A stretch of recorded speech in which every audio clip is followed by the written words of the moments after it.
Welcome to Lynn Cullen Live. Talk radio without the static. Email your questions and comments to lynncullenshow@gmail.com. And now your host, Lynn Cullen.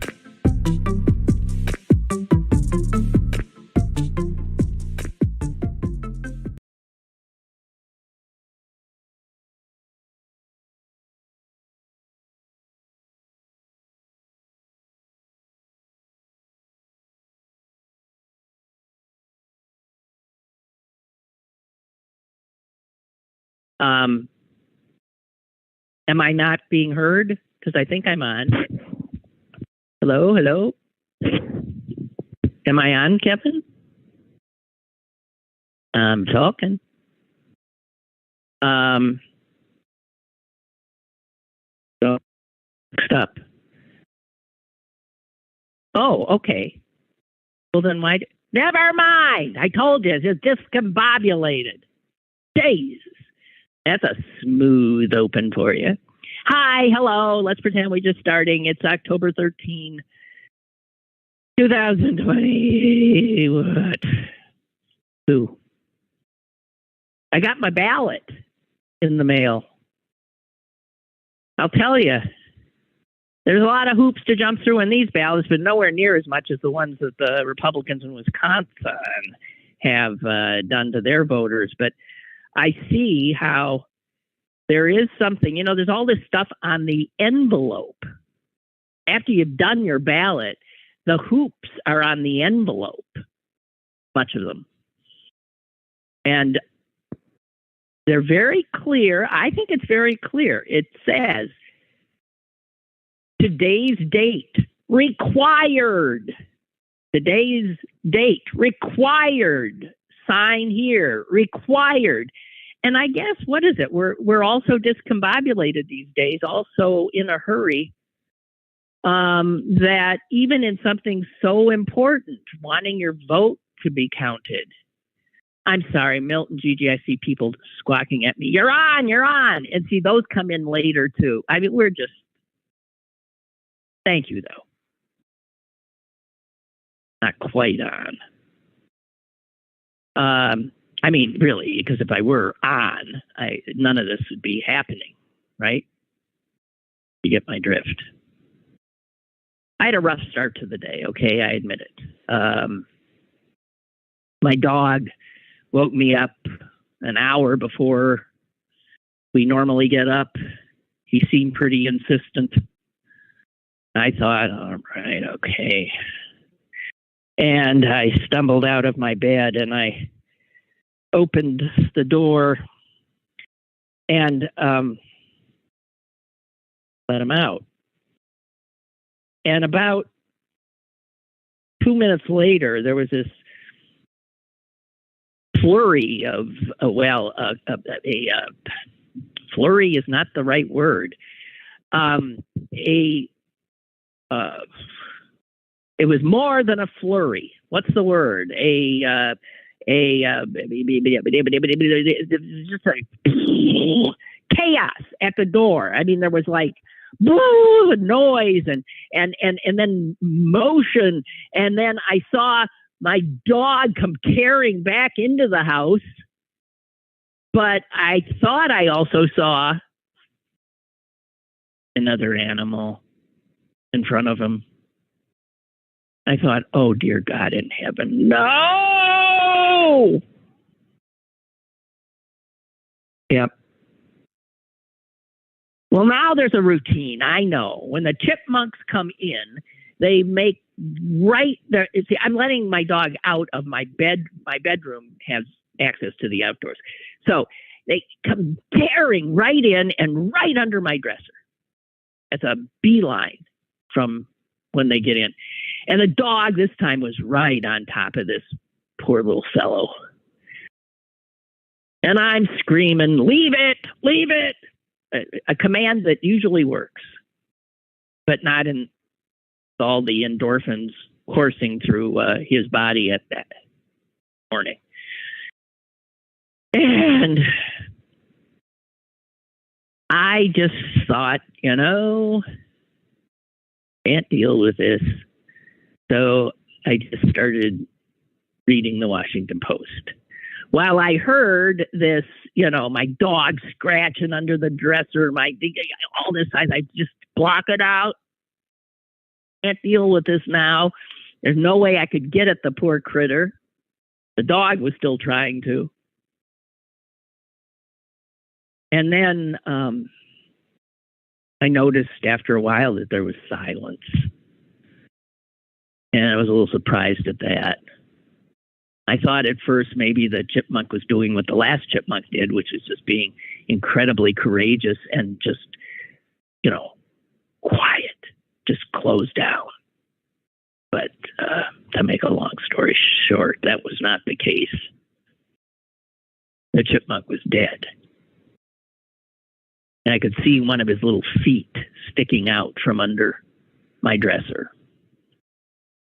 And the dog, who's never killed anything that I'm aware of, he scared a rabbit to death, but he didn't. I guess that's killing, but not really. He seems so perplexed and so. But I mean, when you start your day with a dead animal 2 feet away from you, and it's just okay. So that's why, in part, I'm discombobulated, but that's not all of it. I got to stop letting. Didn't I yesterday? I was telling you there was so much activity in my backyard: squirrels, chipmunks, birds. I mean, it's like a nature preserve out there, and it only makes sense if I leave a door open for a second that some of that might come in. So I texted my son. Could you come and get the dead chipmunk out of my bedroom?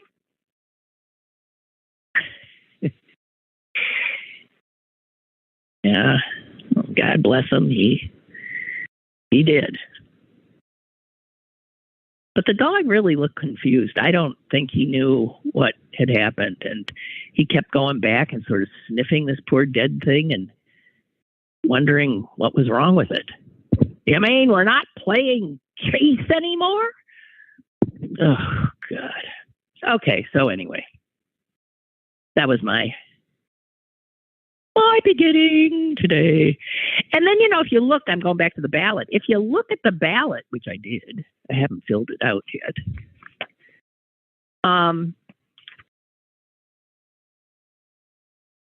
It's there it is. John Fetterman. He's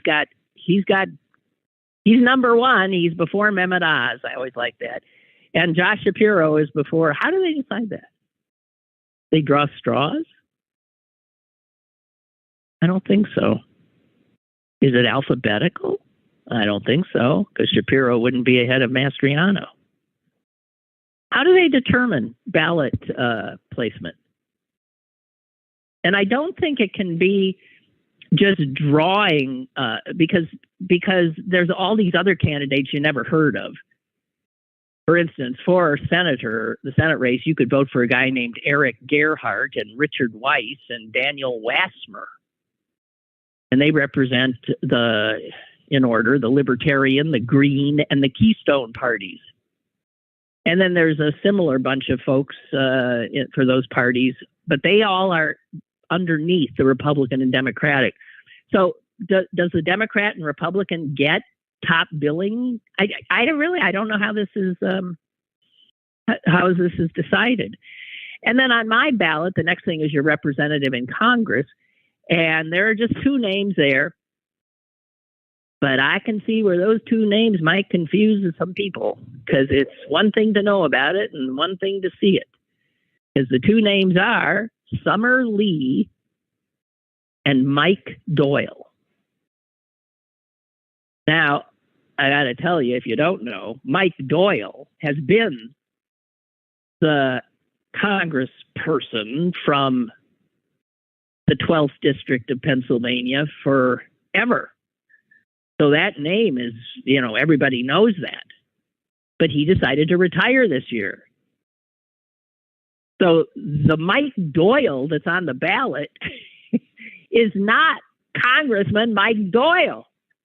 It's some cynical Republican from Murraysville whose name is Mike Doyle, hoping there are enough idiots filling out ballots on the Democratic side that will see Mike Doyle and immediately fill it in, even though in smaller print under that name it says Republican.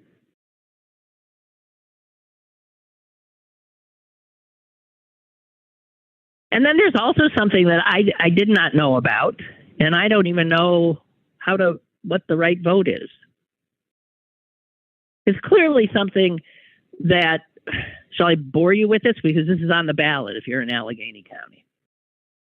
Shall Article 3, subsection 6B of Allegheny County's Home Rule Charter be repealed in order to allow members of county council the same freedom of right to seek other elected office as is accorded to all other independently elected officials in Allegheny County.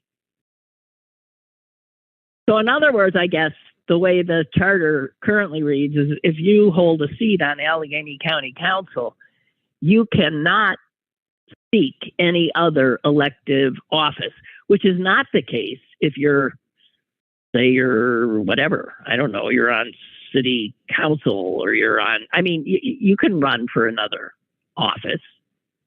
So this is clearly coming from county council members who want to be able to run. It's funny though how it's worded because you can hear the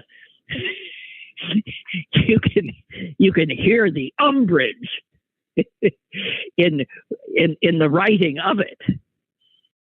The same freedom. Actually, it's very bad verbiage.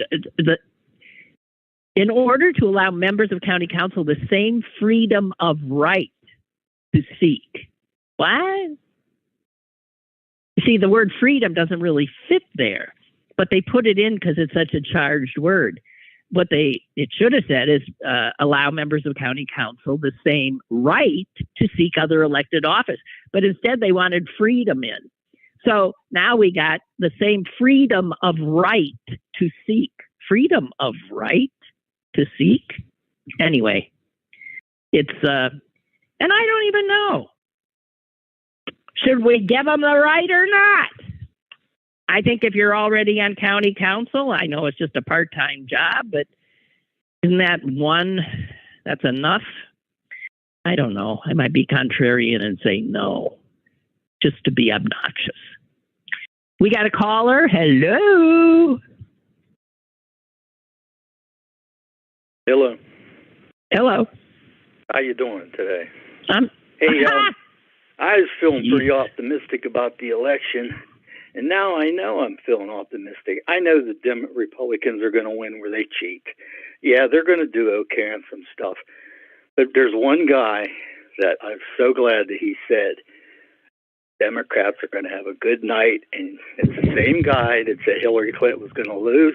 It's Michael Moore, and people think he's nuts and all that, but that's a good sign because he knows Philly, he knows different Michigan, he knows some of these different areas, and I think we're going to have a good night. I think we're going to be okay.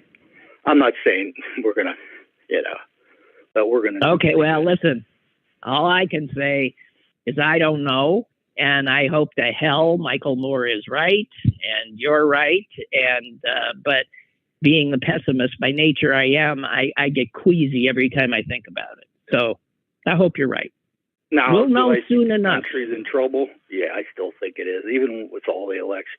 Oh, I don't even know anymore if the Earth's going to be here. Yeah. I mean, well, I'm that's getting right. to that point where, because I just see the United States itching to get into something. And if he uses tactical nukes over there, we're done. Because it's just going to get into some major. And I think, too, the country, it seems like our government seems to like to sacrifice our people, too. Maybe, may take out certain parts of the United States and like, well, that's the cost you got it. You know what I mean? It just seems like there's always, people are like, throw them away. It doesn't matter. because of all these wars we fought in the past, and it's just like, well, if we lose this many people, oh well, it doesn't matter. We'll still go on and do this.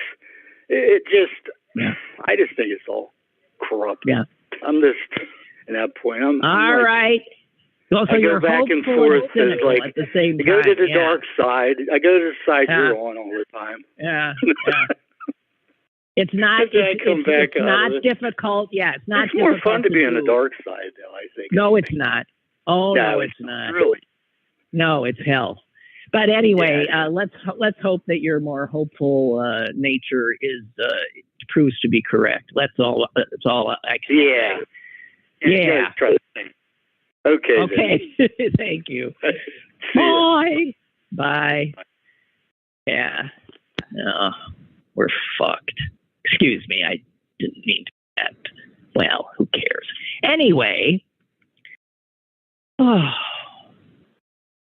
Yeah, I mean, geez, Barbara sent me this thing that I just read part of. You want doomsday?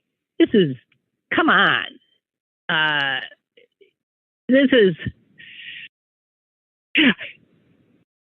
I'm just going to read you the first 2 paragraphs. Is that it? You know, there's just so much of this you can take in before you end up sort of, you know, just hysterically, you know, really laughing. I mean, and it would be truly hysterical laughter. Okay, Barbara sent me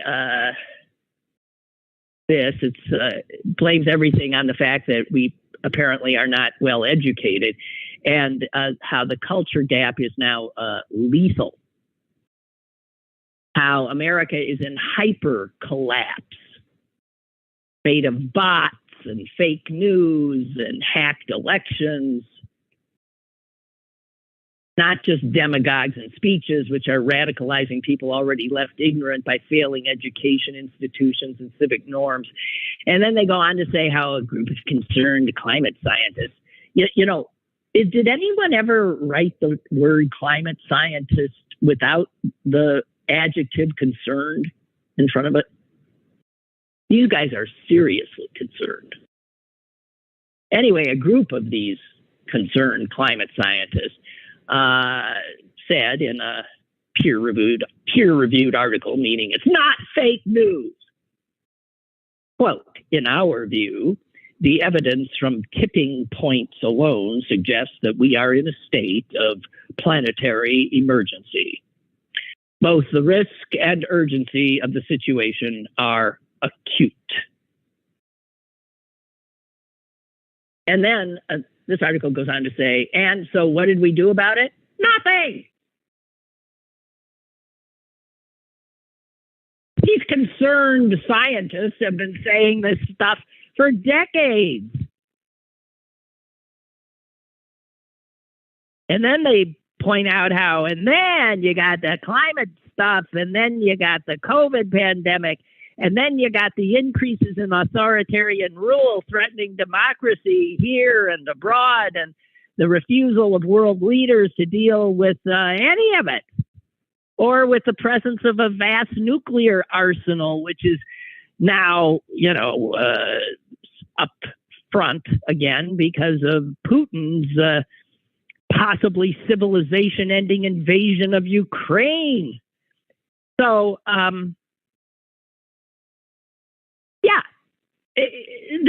there's more than enough reason, obviously, to feel like things are, the center will not hold. And I vacillate from just, you know, absolute,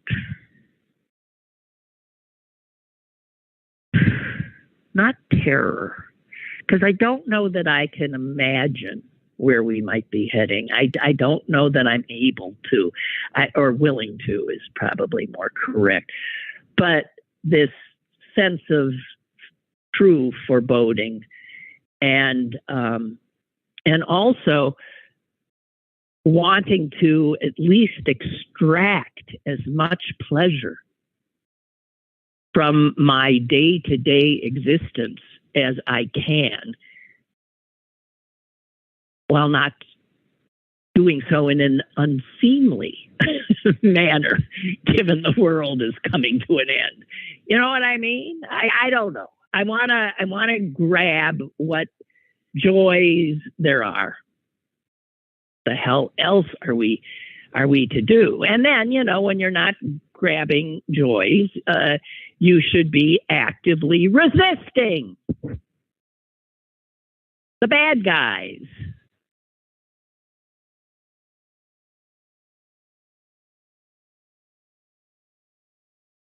Can I tell you something apropos of absolutely nothing? But I just remembered it.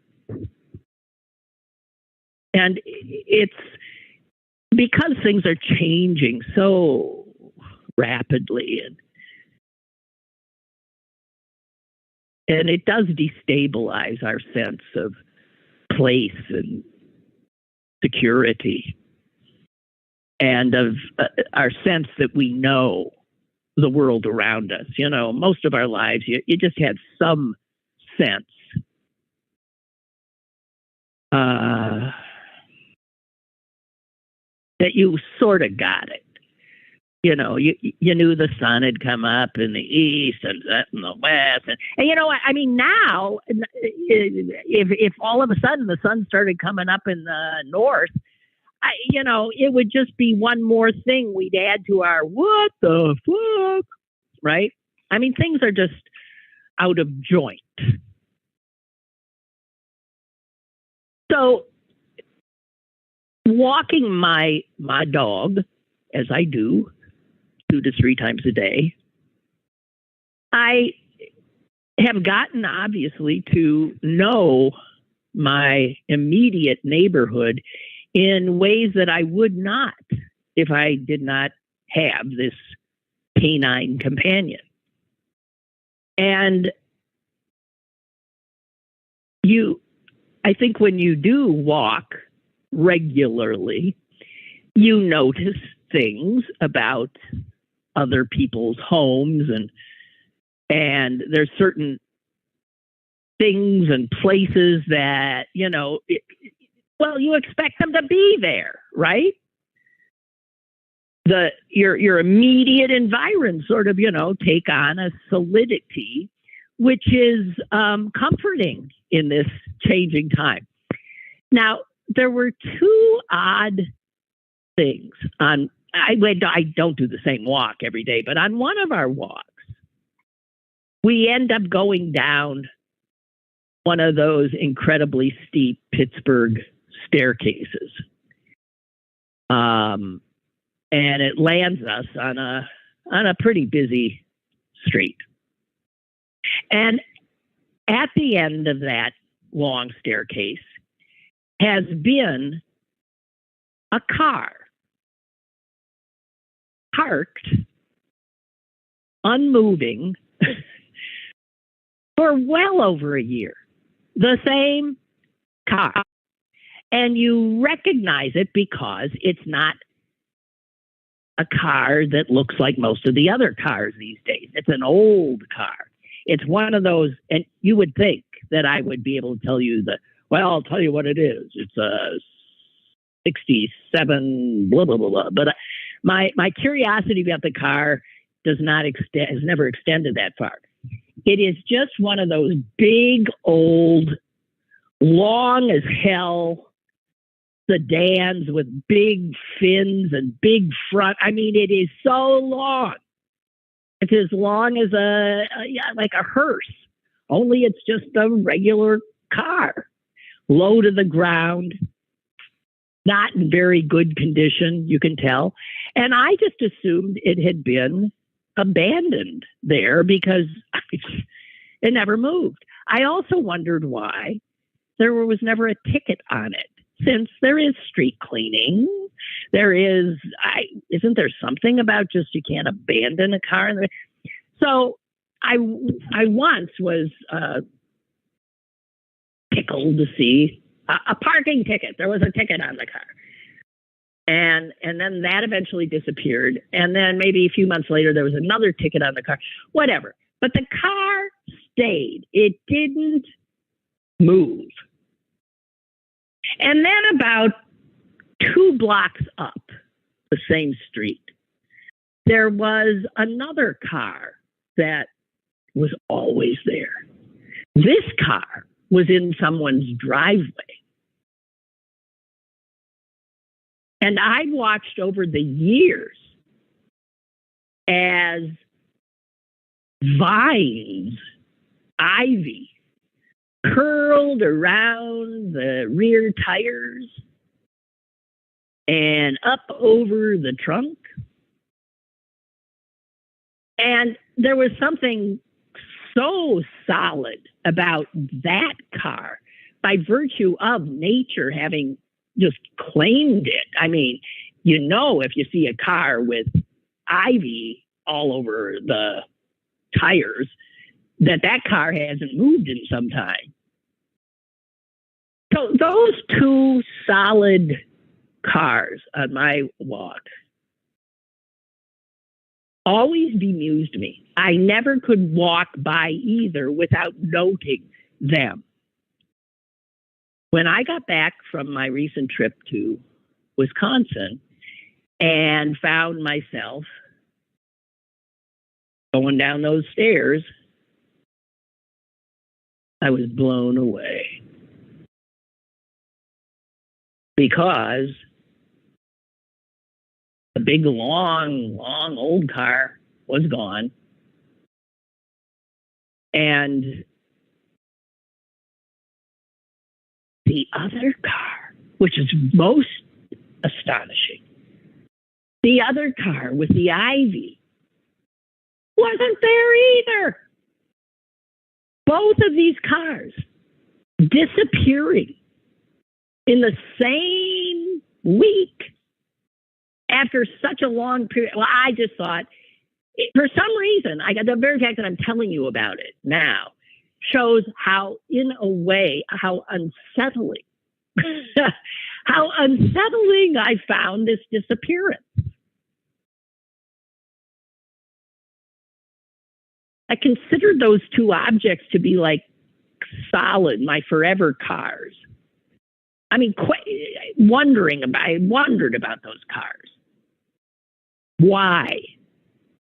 Never had any answers to any of my musings, but then to have them both poof, disappear at the same time. I'm just saying, I don't know what the hell that means.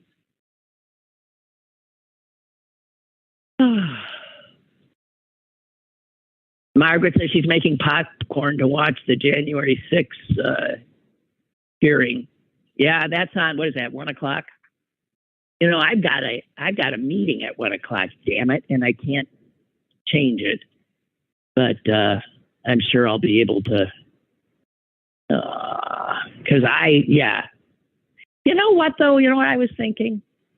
This break that the January 6th committee has taken has, to my mind, made the committee lose the momentum it had going. It doesn't take much these days to lose the attention of the constantly distracted American audience. And so having had it and then, you know, going away, not being where you're supposed to be all of a sudden can, make people forget about you and make media move on, of course, to something else that will attract eyeballs. So I hope they got something good, but somehow I feel like I so often feel in these crazed times that whatever they have, it doesn't matter anymore. They're not going to charge any of these traders. They are gathering information. The only hope is that the information is so strong, and it has been pretty damn strong, that then the Justice Department does what the Justice Department can do, which is bring charges. All of this, though, happening so slowly. And with the Republicans, perhaps, it looks like, about to take control of the House of Representatives.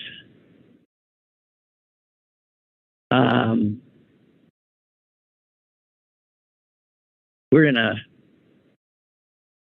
very bad place. I don't know.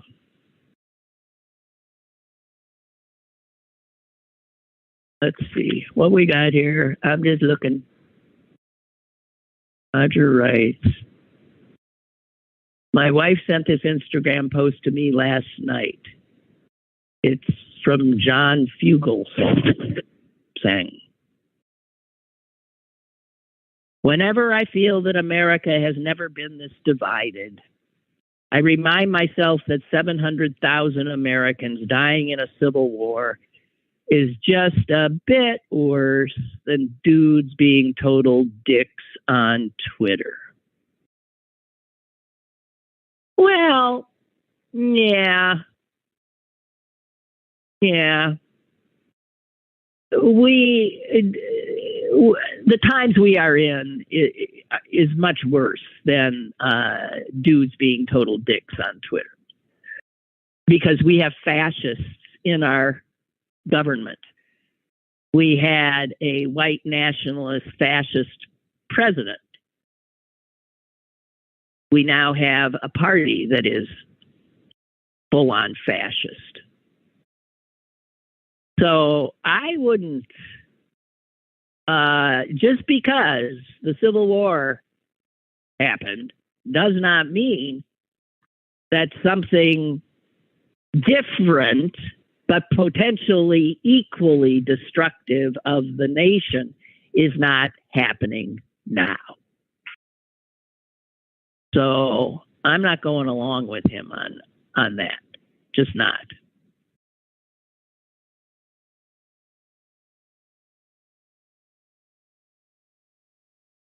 Well, good news for you, us old farts. Our Social Security's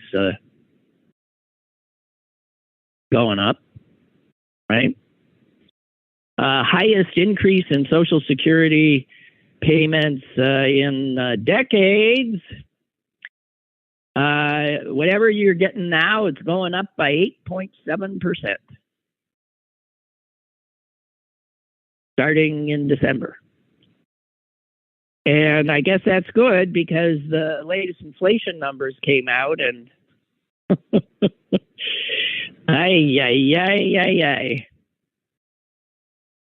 inflation for the year is, well, consumer prices are up 8.2%.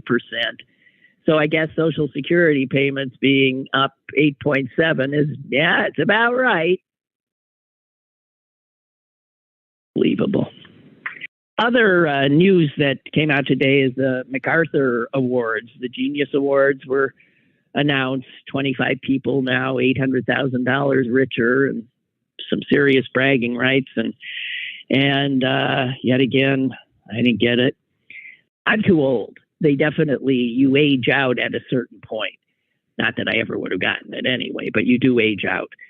And I happened to see a quote from one of the winners this year saying that he's old. He's like in his 60s. He says, I'm not the most obvious candidate for something like this. And then it said he noted that he was older and has already procured considerable grant money. But here's his quote. Still, he conceded, it's a humbling thing. Now, there it is. I did a rant on this a week or so ago. I go berserk when people get huge awards like the MacArthur Genius Award, and the only word they can come up with is, it's so humbling. It is not humbling. It's the exact opposite of humbling. And if you say you're humbled, you're full of shit.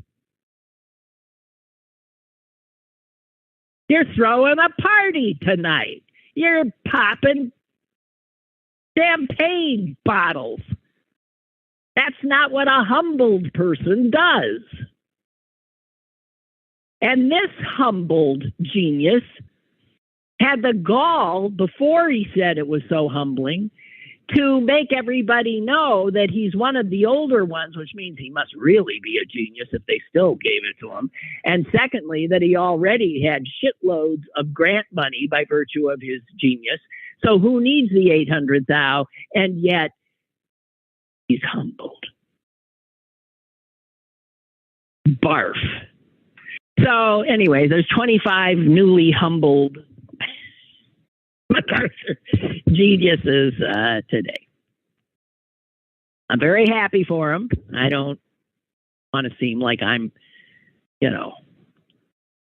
envious. Notice I said envious, not jealous. That's another word that jealous gets overused and used incorrectly. And envious is underused, and I suspect envy is going to lose because the way people use words is what ends up deciding which word is the word.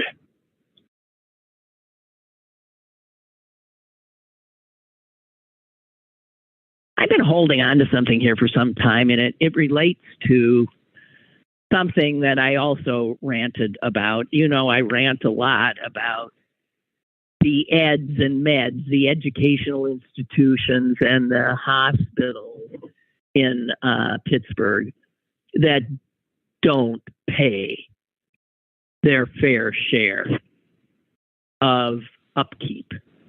They rely on all of the little people who can't call themselves nonprofits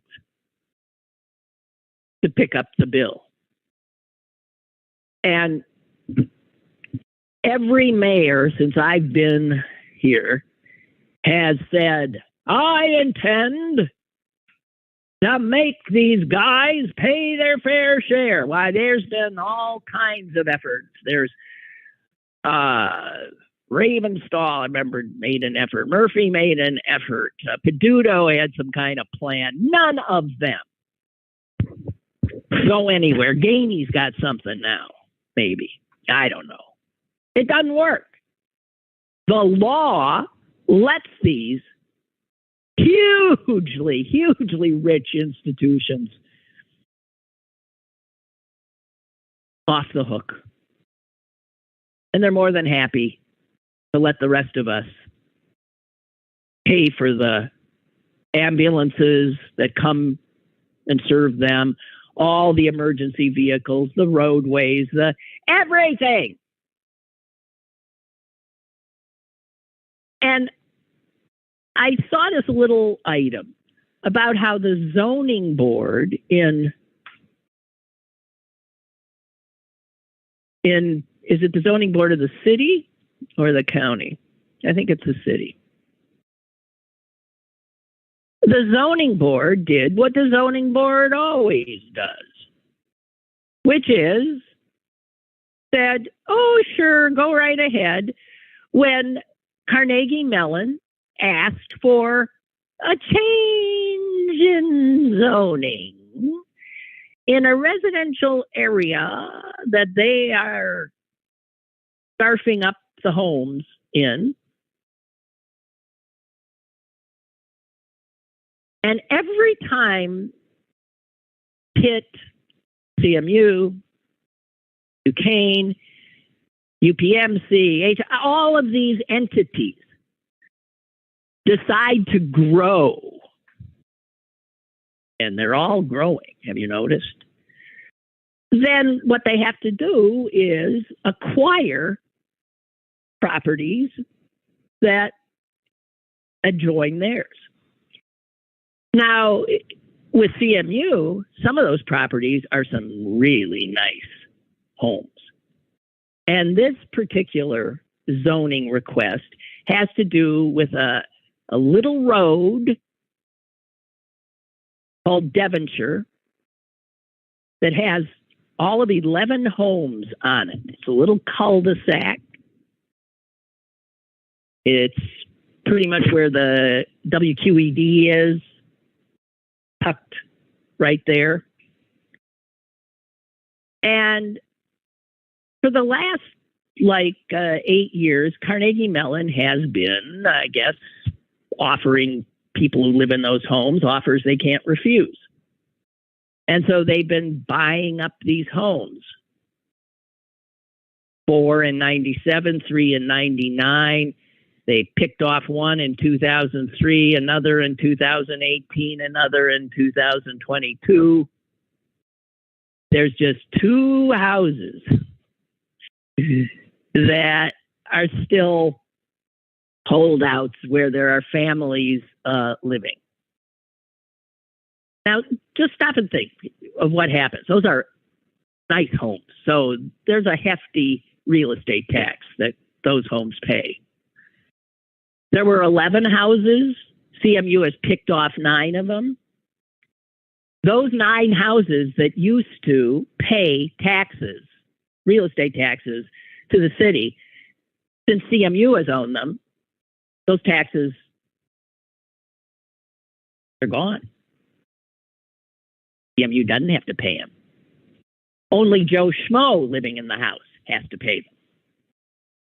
So imagine living on that street with all those houses, many of them empty, and you're the only 2 that are still paying big tax dollars, right?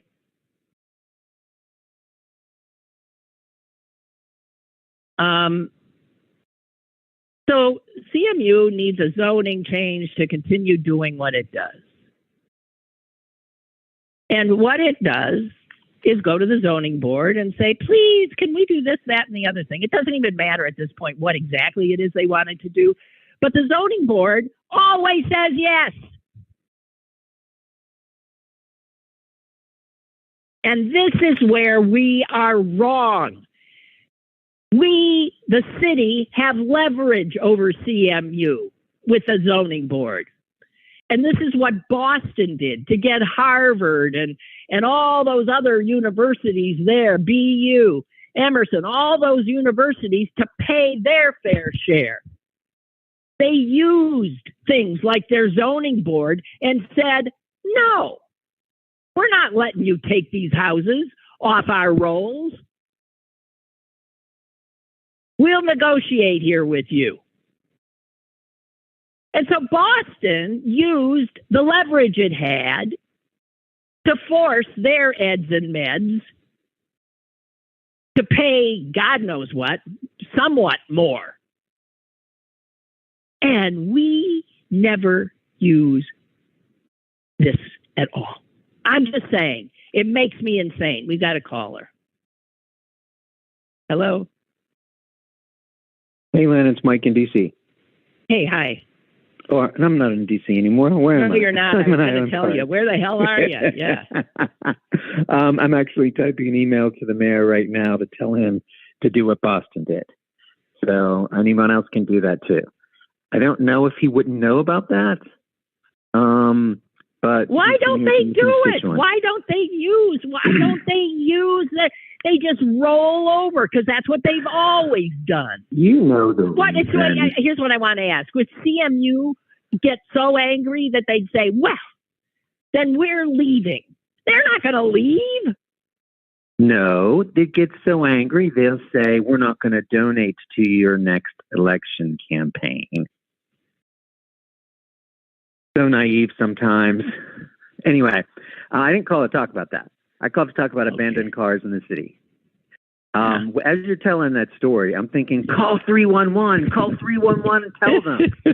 So I Googled it. And not to sound like a mansplainer, but I'm looking at the website right now. And you can, if you see an abandoned car in your area, you just call 311. Residents are welcome to report abandoned vehicles to 311. Starting tomorrow, the Bureau of Police will pull officers from all 6 police zones to work with the traffic supervisors to remove cars, and that was on April 26th.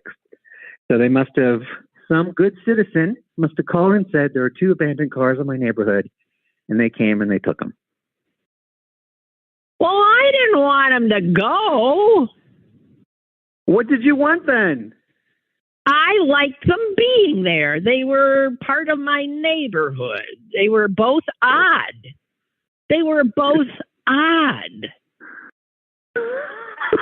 And now they're gone, and the street looks like any old street. It doesn't have those 2 odd vehicles. Well, how can a vehicle can't be abandoned in somebody's driveway? You can't pull it out of a driveway. If it's not registered, if it's not inspected, it's illegal.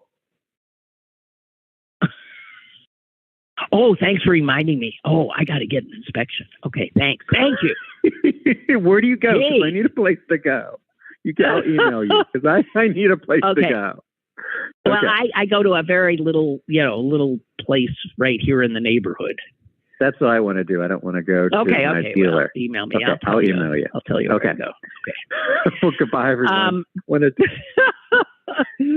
Okay, all right. No, the story was I liked those 2 ridiculous cars, and they're gone. I think it might not be the cars. Some busybody called 311. Yes, I would have. But I don't want to walk by abandoned cars with grass growing on it. What are we, the Beverly Hillbillies? I mean, what are we? We're not in West Virginia, Lynn. Well, no, I don't know. There's too much change going on. If I have 2 abandoned cars that give me comfort, I want them to stay where they are. You'll be dead soon enough. Oh, Jesus, God. You're out of here. Goodbye. Goodbye. Oh, Lord, I will. Anyway, figure. So, what do we got? So many things I don't want to talk about.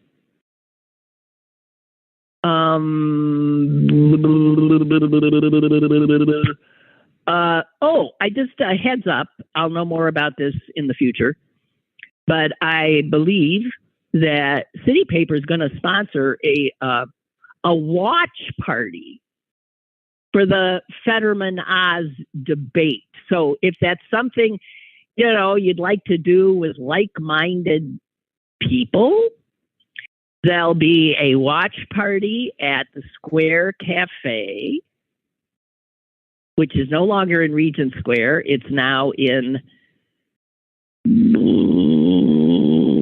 East Liberty, right?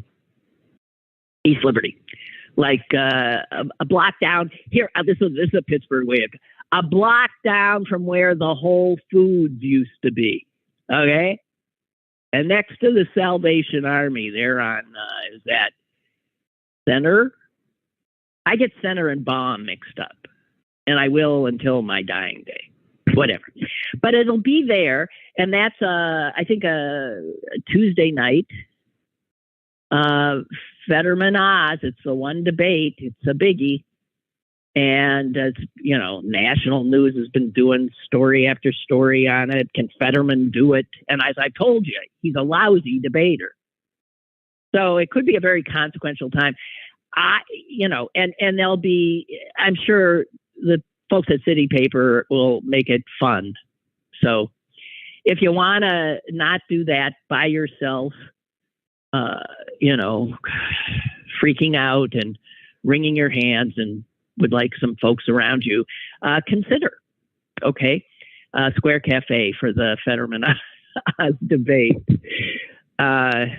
It could be nice to have other folks around to hoot and holler and applaud. Let's hope. All right.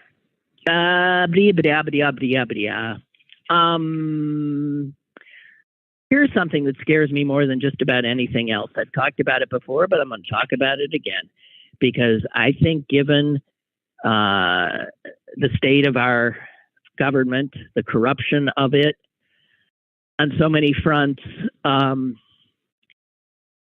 that even though this seems just a year or two ago, this would have seemed insanity. You know, people would say, oh, come on, that's not going to happen. And now I think it's probable. And this has to do with the Supreme Court. As you know, there is a case that they've agreed to hear. And we already know that I think at least 4 justices are inclined to do the wrong thing, which is to allow state legislatures to have unrestricted, unfettered power over elections in their state. I mean, when this was considered like crazy stuff, it got a name. It was called the independent state legislature theory. And I'm sure if you look it up, you will find that up until relatively recently, the only people who ever talked about it were these, tinfoil hat wearing lunatics who, on the Republican side, who saw it as the final way to cook the books in an election. The Republicans have always known that power at the state level is huge power. And that's why they've spent so much energy and time making sure they control most of the state's legislatures. And so you have a Congress that can't function anymore. You have a Supreme Court that is dominated by fascist sympathizers. And now there's a case that's bringing this to the court. So they will, this session, decide whether to grant nearly unrestricted authority to the state legislatures to control elections, including, and here's the part that you can't even believe, including the power to overrule the popular vote. How is that something that anyone who believes in democracy, how is it possible for anyone to think that a state legislature could overthrow the popular vote? But this case will allow the Supreme Court to say, go for it. And if the court says, go for it, it's over. Stop and think. All you would have needed last presidential election was just what? 2, 3 of Republican-controlled legislatures to do that, throw out their votes and give them to Trump.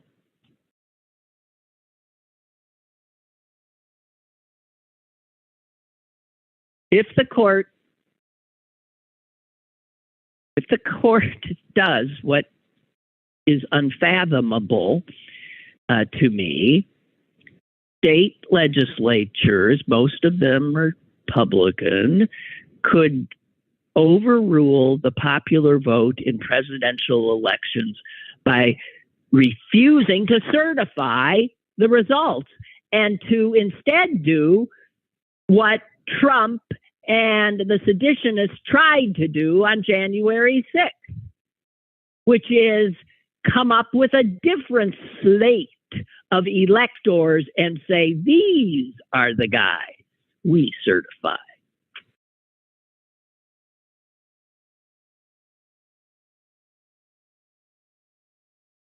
Republicans have complete control over legislatures in states that have a total of 307 electoral votes between them. So, and that's more electoral votes than any presidential candidate needs.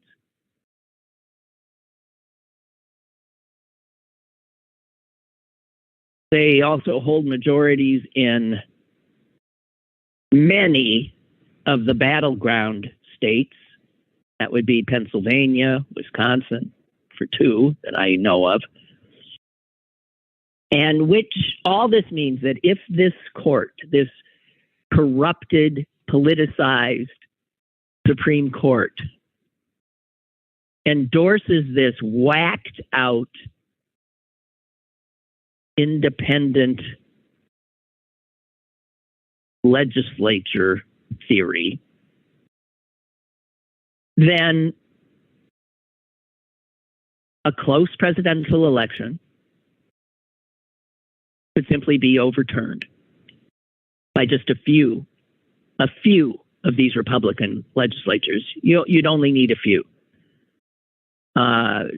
Refusing to assign the electors that the popular vote installed and changing it to people. I can't. I guess there's part of me that can't even believe. I can't believe that anything so just obviously undemocratic could get this far. And the fact that the court, this frightening court, said, hey, we'll take that case. Give us that case. The fact that we know that all you need is 5 of these justices, and 4 of them have already been heard to murmur admiration for this independent legislature theory.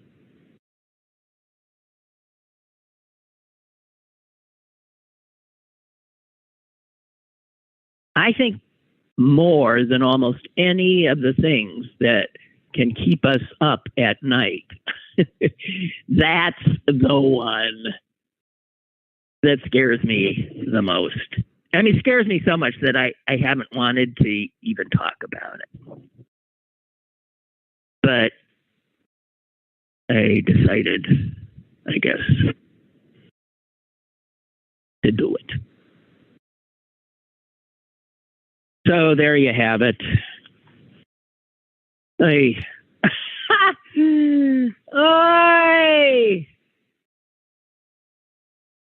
So I think that's it for me for today. And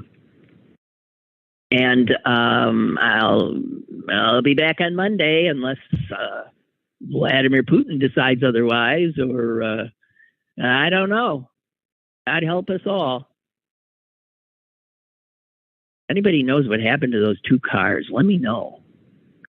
I sort of feel like I need closure. Know what I mean? All right, remember to watch the hearing. I think it starts at 1, right? And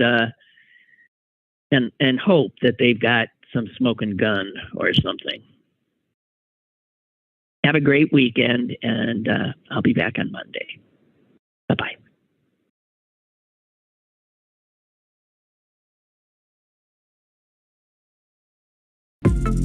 Lynn Cullen Live, Monday through Thursday from 10 a.m. to 11 a.m. and archived at pghcitypaper.com. The opinions expressed on Lynn Cullen Live are those of the host and do not necessarily reflect the viewpoints of Pittsburgh City Paper or its advertisers.